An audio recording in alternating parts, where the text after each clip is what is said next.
Welcome to The Archive Speaks, a podcast from the Refugee Archive.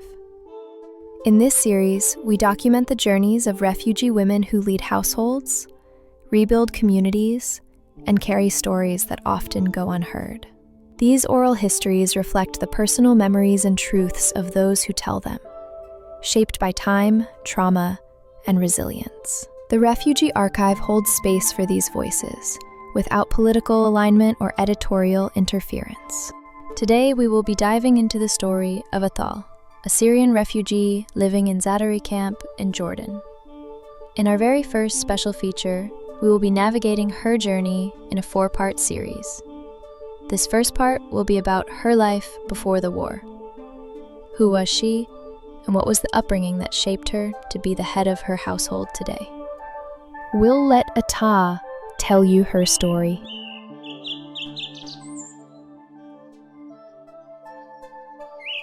To introduce myself, I am Ataa. I belong to a small town in Damascus, Syria, that's called Elma. And I was born in 1991. And I could say that I was so lucky because I was born with a twin. So I wasn't the only one. And I shared the same things from my childhood with my twin. Even we shared the same pillow and the same bed. I remember like any typical day was so warm to me. Like I remember that in the morning, my mom was waking me up. I remember that I was lazy to do things and to wake up, especially in the morning. And I go to the bathroom and I wash my face, I brush my teeth.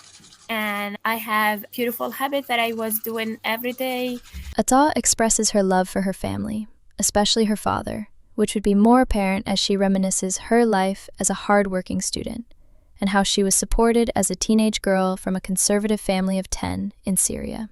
I was run to my dad and kiss him a small and pure kiss on his forehead.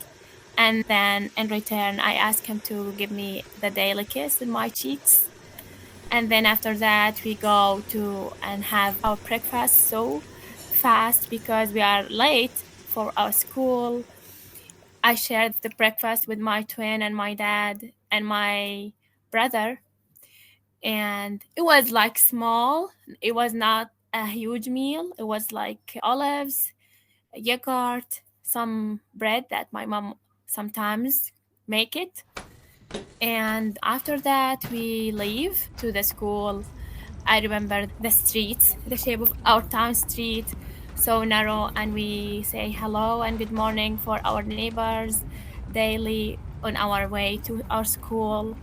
And also my dad leave from the other street because he was a carpenter and he was working in building houses. So all the people in our time know my dad and they all like him so much because he was so patient person and he was at the same time so strong and he was helping many people in their houses, like in building their houses. From a young age, little girl Ataa has shown interest in studying. I remember when I go to my school, especially when I'm late, I just find our principal and he say always, you are always late, but we can't do anything to you because you are so smart and you are outstanding in your class. So we all should forgive you. So go ahead to your class. And then I meet my friends and I spend a very lovely time with them. I have passion about spending time in the schools and the libraries because I was so passionate about books and education.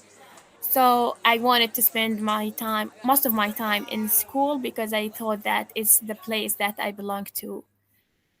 Hailing from a conservative family, she was the only one among her sisters to continue her education through university. Although the Syrian governments have paid some attention to Syrian women in terms of education, for conservative families, it was widely believed that female education was secondary and that it was enough for girls to read and write, while marriage was a social duty and a priority. However, there were many cases in these same communities where women pursued their studies after marriage, with the encouragement of their husbands. So it was quite telling how her family supported Ataa throughout her academic journey, despite circumstances and beliefs. She must have been truly exceptional. I was always smart and maybe special in my school. I really like my family because we were so warm family. We were 6 sisters and 2 brothers. And as I mentioned, I was a twin. And my sisters wasn't that much lucky like me because they didn't continue their education. And I remember that I was the only spoiled sister in the family, and my dad liked me more than them because I was smart in my school and was me to be a doctor, and he was all the time so proud of me and he wanted me to be something special in the future. I remember every time he was mentioning me in front of his brothers, in front of my uncles, in front of his friends all the time, and he was saying that Ata will be a doctor, unlike her sisters and unlike her brothers, all her siblings. I want to say that before the war, after I finished my secondary school, my twin chose to follow her path and get married because she wasn't passionate about education. Ataa was determined to succeed, even when the odds weren't in her favor. With limited resources and a noisy, crowded home, she chose one of the hardest academic paths, not because it was easy, but because it mattered to her. What followed was a quiet but powerful fight for her future.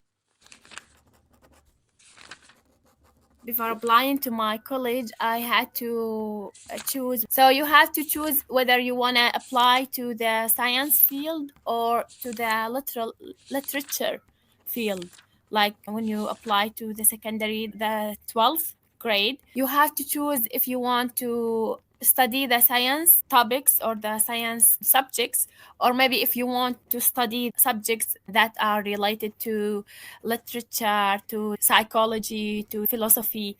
That time I wanted like mathematics, science, physics, chemical subjects, and in addition to English language and French language.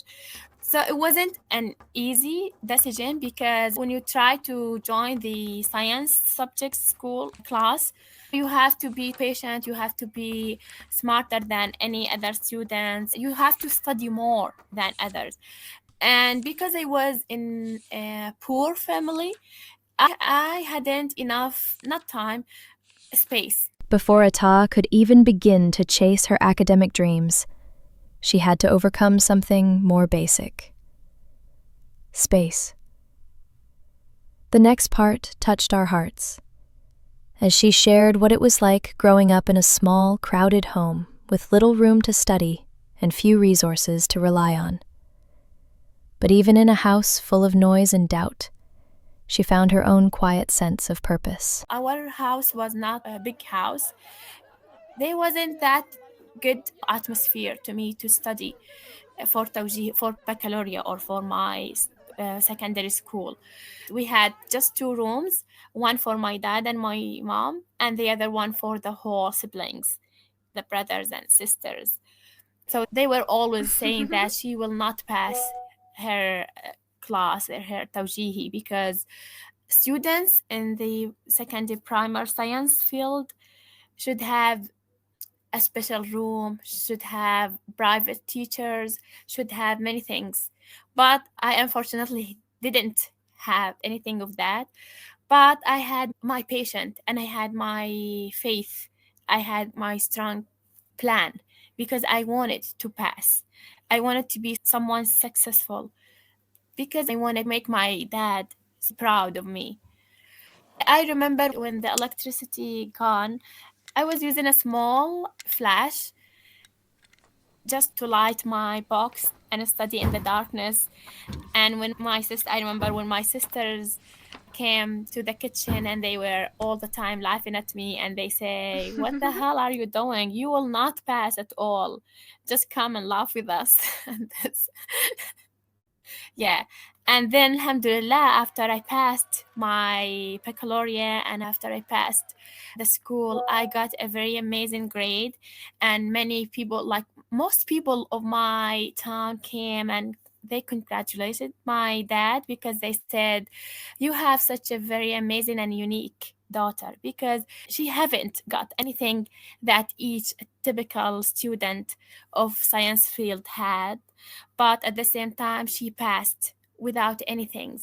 So congratulations, and she really deserved the best." And so yes, even I haven't got the huge room or the warm room, and especially in winter days and nights, but I had my dad and I had my patience, and I also had my plan and my dreams that I really wanted to get and reach one day.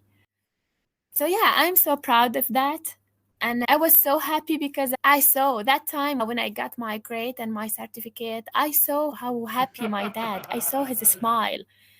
And then when I saw that, I forgot about every challenge, about every hardness I had. I really was so special student in my childhood, and I haven't got what other students have at that time. I was looking at my friends who are rich, and I was thinking, oh my god, they have money to buy sandwich, they have money to buy new clothes. I feel a little sad, but not that much sad because I was satisfied. I understand the reality of my family. I really had a poor family, and my dad was working all the time to get us, like, he had, imagine that he had six daughters and two sons in addition to his wife, and like we were 10 people in our house, and our house was so small and just two rooms. And this is the reality. It was like an old building, if you know the Syrian building, the old Syrian building. So it was a very old and big room, and it needed warm because it was really hard winter there. But what I am so proud of, really, and because we were loving each other, we were warming each other with our laughter, with our smiling, with our collaborating that time. Our dad was suffering a lot, and he was maybe making many efforts more than the other dads because like his only problem was that he had a big family, and maybe he haven't got much money like other dads. Like I mentioned, it was not a very easy time. It was a challenge, but we were happy. It was a warm house, a warm family. This family was full with love. It wasn't full with many things. It wasn't full with money, but it was full with love. And this is, I think, like from my point of view, it was really more important than money that time. I really didn't have a big room, but I had my family love. I can always mention that I had my dad hug, I had my dad encouragement, I had my dad faith, my dad patient. And this was the only thing that was encouraging me to keep going, to be successful, to be proud of myself, and to see my dad proud of me, of his daughter. As Ataa began her university journey at Damascus University, her world revolved around her studies and the passion for her dreams. While tensions in the country were building, politics remained distant from her personal focus. Ataa didn't see herself as political, even as whispers of unrest grew louder around her. For her, school was about purpose and persistence. But soon, even those who tried to stay out of politics would find it impossible to ignore. Life at the camps, I could say that it was really typical, like any other Syrian student, typical time, typical day. My friends and me were wearing, veil, and I didn't used to wear short clothes because I belong to a conservative family, and as a Muslim community, we wear a long dress, but I was like comfy. Yeah, we were trying many things daily. We were showing each other like what we wear daily. It was tall and like full dress, but it was beautiful, colorful. Actually, we were not so interested in political that time because we were living a typical and normal life. We were not thinking about what's going on in the other countries because that time we didn't know anyone from the neighbors country. So our community and our interest was just about Syria, especially the town, our time. And even in Syria, we were not interested, for example, in Homs or in Latakia or maybe in Idlib, because we were just like a community. We were interested in each other, our daily life. So we were not connected to the international community at all. We were not interested in the political affairs even at all. All of our interest was what will we wear, what will we eat, what will we do, how we will do this project, how will we apply for the next semester, what will we do tomorrow, even if we will go in a small trip together, spend some time together, especially fun time together, or even if we can invite each other to visit in our home.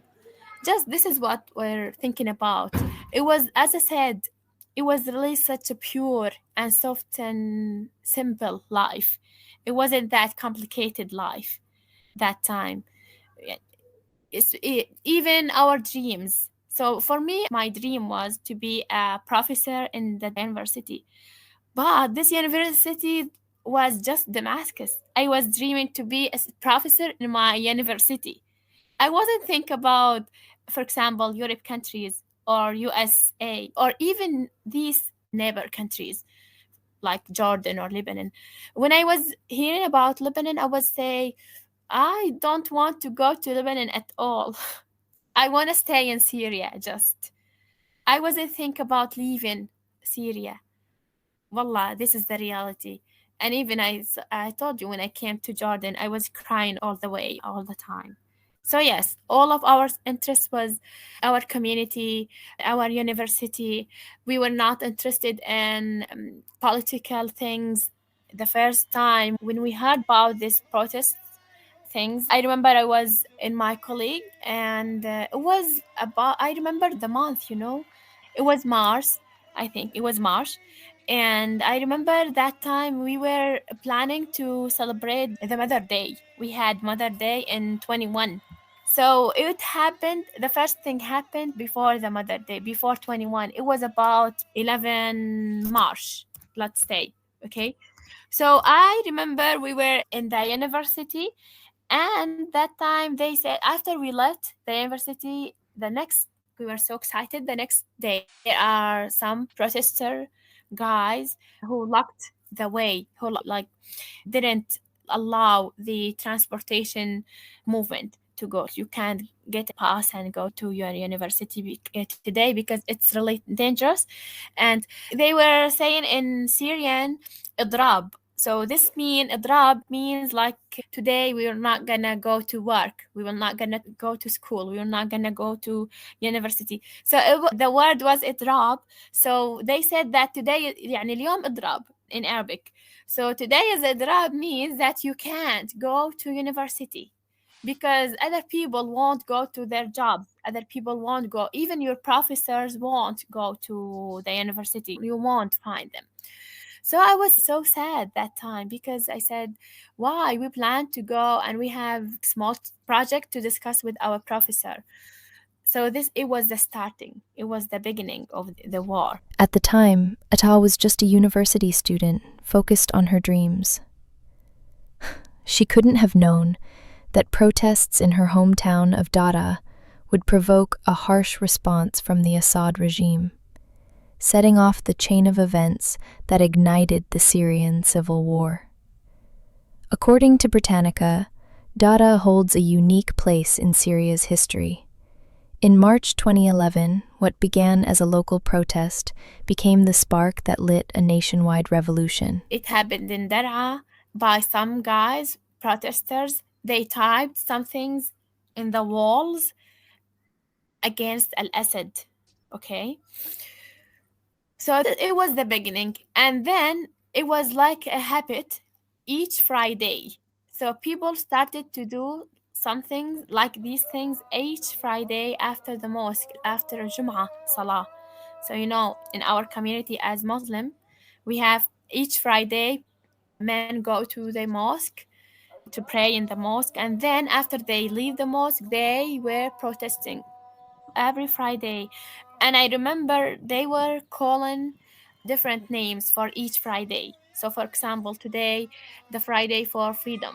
Next Friday will be the Friday for some guy who was shot by Al-Assad regime. And maybe the next Friday will be the Black Friday, and then the Red Friday. I remember these names completely because, as I said, every Friday were like a big and huge gathering for protesters, and sometimes they were going close to some centers for the government. Sometimes they were going to be protesters in front of Assad or the Al-Assad soldiers, the military for Al-Assad. They wanted to show that we don't need Al-Assad, Bashar al-Assad anymore. So it was the beginning, and then things started to develop slowly, like day by day.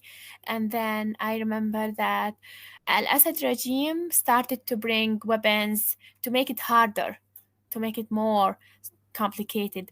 And then it was the way that they started to shoot people.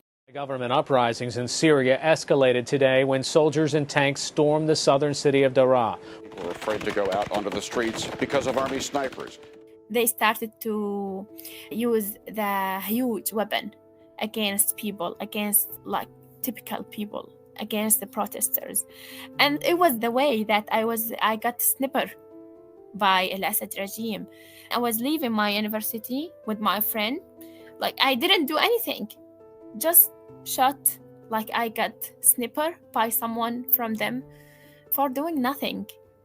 That time they started to shoot randomly. Everyone they see in the streets, they will shoot them this way, because it started to develop and be a huge battle between them and the protesters and even the typical people. In the next segment, Ataa will recount the events surrounding the day she was shot. Please be advised, her story contains descriptions that some listeners may find distressing.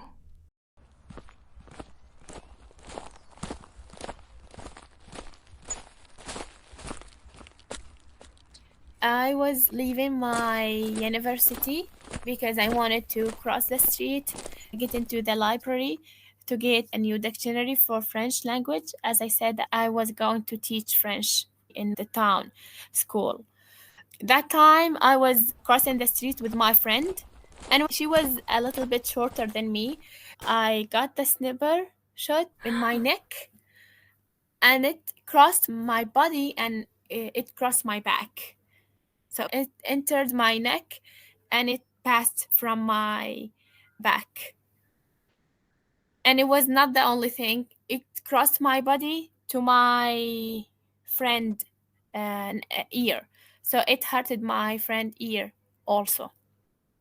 So we got shot with just one sniper. I wasn't able to talk that time or to walk at the beginning. And I didn't run to my home, of course, because I couldn't. I remember just when I hear the voice for this sniper shot, I was looking around me, my friend and me, because we didn't feel anything yet. We thought that this bullet was for someone else. We didn't think that we were the target that time. I just remember that after that, I just put my hand on my chest, and then I saw that my hand is full with blood. And after that, I couldn't stand. I fall down and to the ground. The bullet crossed my body first. So I couldn't walk, but she was lucky and she could walk. Even she got hurt, she was wounded by her ear, but she could walk. So she walked fast to the other side and to the other street to bring someone who could maybe save me or take me to the hospital. I had to walk a little bit slower on your knees, and then a car came and the two men took me to the hospital, but it was not a public and international hospital. It was like time shift hospital for protesters. The hospital was for protesters, for against people. It was not the hospital for the government, because if they talk me to the government, the national hospital, maybe they will shot me again, or they will think that I am against the Assad government. Ataa goes on to describe the improvised hospital where the two men brought her after the shooting. It's like a small room is those against people, those protesters. They choose a small room, a house, and they got medicine, some things in case anyone from the protesters will get shot, so that they will bring him here to this room and maybe give him some medication. They had doctors and nurses, but those doctors and nurses were against al-Assad regime. And then after that, I remember they called my mom. They had my ID from my bag, and they called my mom, and she came, and I stayed in that shift hospital for 4 hours. I couldn't talk. I was just slowly speak, and sometimes I use my hands, and sometimes I use my writing. I was writing for them to understand me. Yeah. I asked my dad to not tell anyone of my sisters, so we didn't tell any of them until maybe 2 days. We didn't tell them so fast directly. They just called my mom, and in our house, I was the only single sister then. So there's just my 2 brothers and my dad and my mom. So they called my family, and my mom came, and she was crying. She was crying so much, and even before she get the hospital. My mom is so sensitive, and she cries for anything. She's like me. I remember we got a cat when I was small, and when her cat died, I remember, wallah, my mom was stayed crying for more than 2 weeks for the cat. So can you imagine that her daughter got, I think you can't imagine what will happen when she hear about her daughter. She stayed crying 2 weeks for an animal. So what about her daughter? She was crying all the time, and I was telling her that don't cry, I'm okay, I will be okay, don't worry, everything will be fine, I'm okay. I tried to walk in front of her, but unfortunately I couldn't. I just wanted to show her that I'm okay. My dad was stronger, was patient, and that's why I really got my inspiration from him all the time.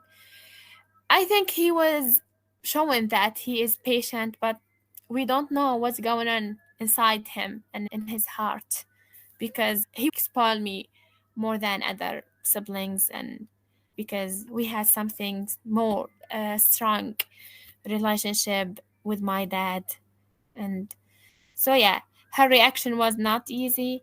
He was so patient. He was assuring her all the time, don't cry in front of her, don't cry in front of your daughter. It is not the good time to cry, to keep crying. She wants you to reassure her, she wants you to support her. And just like that.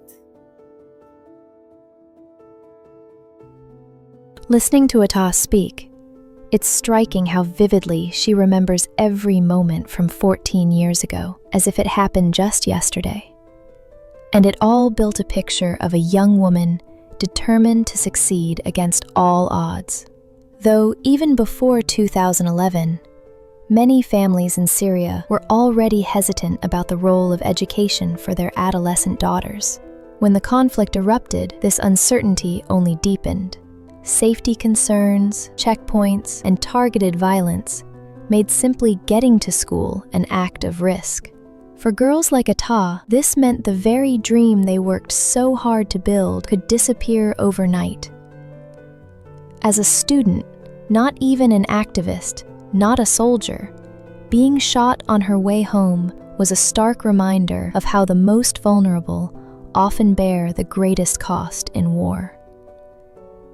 Humanitarian organizations like UNHCR and Save the Children have long documented how conflict disproportionately affects women, girls, and students, stripping them of both safety and opportunity.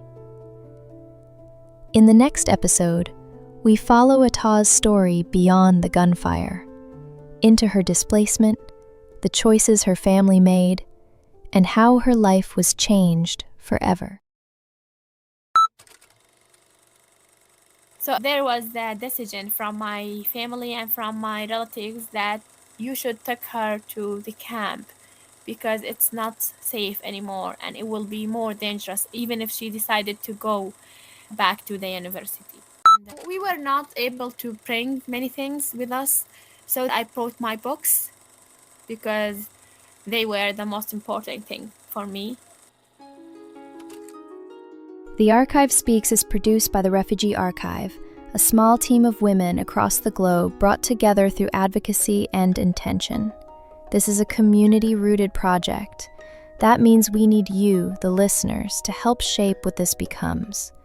If you want to support our cause, subscribe to our newsletter, The Refugee Archive, on Substack, because when more of us listen, more of them speak. Are you a refugee woman with a story to share? Are you an archivist, academic, or advocate with research to contribute? Get in touch and email us on substack.all.hands@gmail.com. You can learn more about the Archive Speaks and the Refugee Archive in the show notes.